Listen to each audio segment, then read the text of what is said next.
Orquestra Crioula, muito obrigada. Uma médica na cultura. Assim, alguns registraram a indicação para assumir a gestão da política cultural carioca. Certa dose de preconceito? Talvez. Desconhecimento da minha história de vida pessoal e política? É possível. Necessário se faz, portanto, reafirmar alguns conceitos, pois aos que só enxergam os intelectuais orgânicos da academia, os que desconhecem o potencial criativo da nossa gente, os que imaginam que o conhecimento da cultura de um povo limita-se aos grandes espetáculos. Reconhecer a política cultural como a costura do processo civilizatório, da dimensão simbólica humana, capaz de interferir no próprio conceito de cidade. Sua inserção, a inserção do seu povo, a convivência no espaço urbano com a reocupação das praças públicas, a integração das políticas públicas e tornar visíveis os invisíveis. A transversalidade desta política é ilimitada. É o que comemos, o que vestimos, como falamos, como criamos e o fruto da nossa criação. O que produzimos e expressamos nas diversas formas de contar e sentir. Formar gente, incluir, fortalecer como importante atividade econômica, principalmente em tempos de crise. A cultura está no povo e os talentos também estão.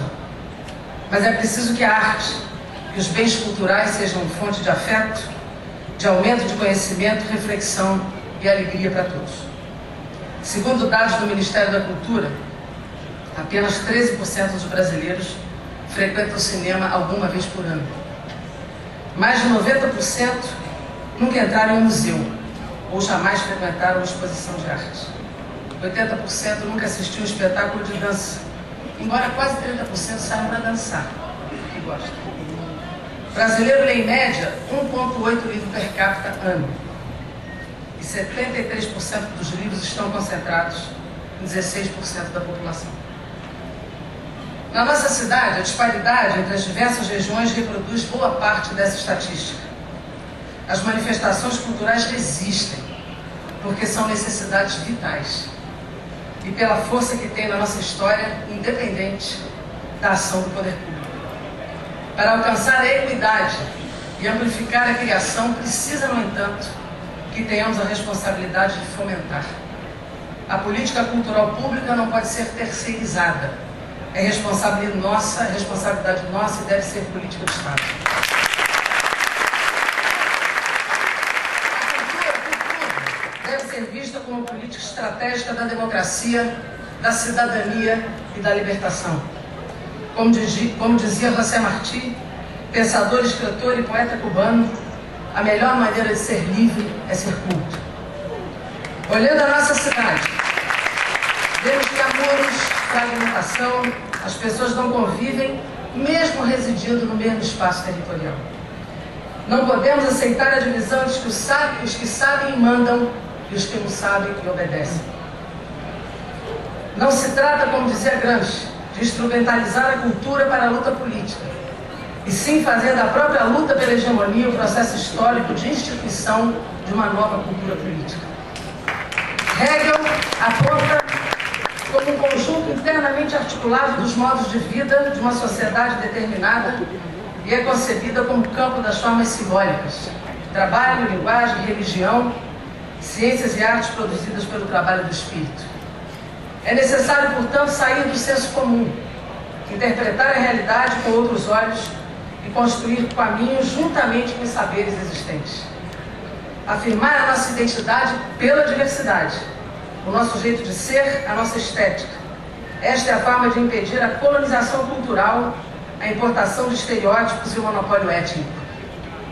Fazer uma gestão que garanta a liberdade de criação sem dirigismos. Uma gestão que enfrenta o preconceito e as ações discricionárias. Aqui em nossa cidade perdemos o passo na contemporaneidade do conhecimento e da tecnologia. Política cultural é para o povo, e não para formar feudos de poder ou de produção.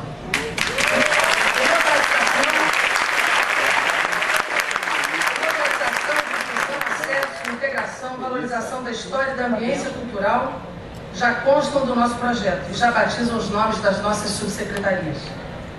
A Subsecretaria de Democratização e Difusão, cujo secretário é o nosso maestro, Humberto Araújo, que está aqui.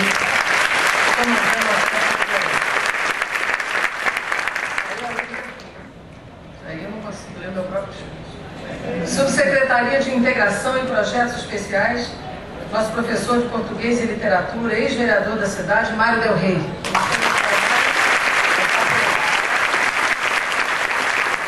Secretaria de Patrimônio, Intervenção Urbana, Arquitetura e Design, o arquiteto Washington Fajardo, que está por aqui também.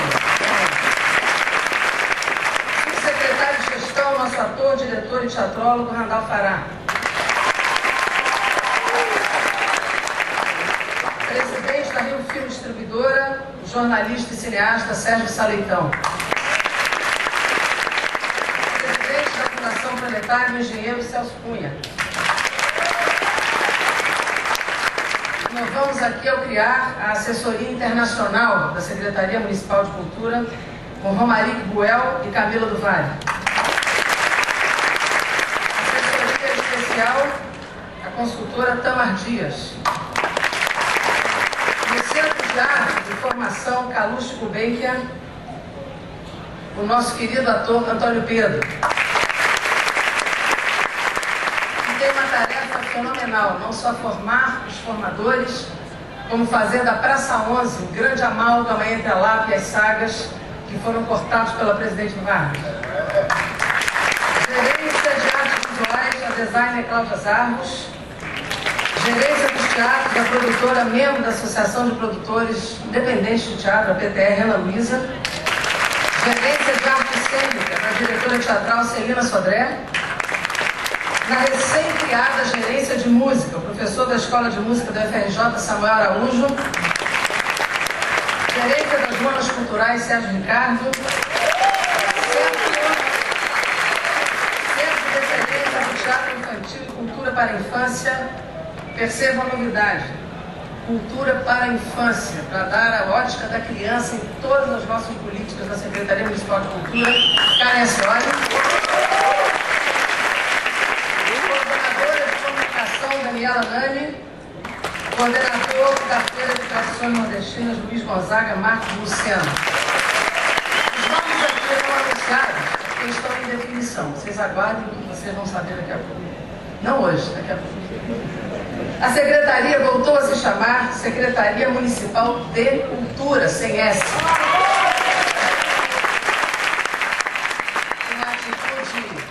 Absolutamente ágil e imediata do nosso prefeito Eduardo Paes aqui presente.